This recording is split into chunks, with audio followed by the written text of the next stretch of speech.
The 27th of April, 2024.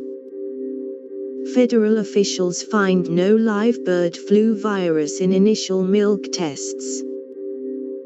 The early results suggest that pasteurization is killing the H5N1 virus in milk, something that regulators were not certain of.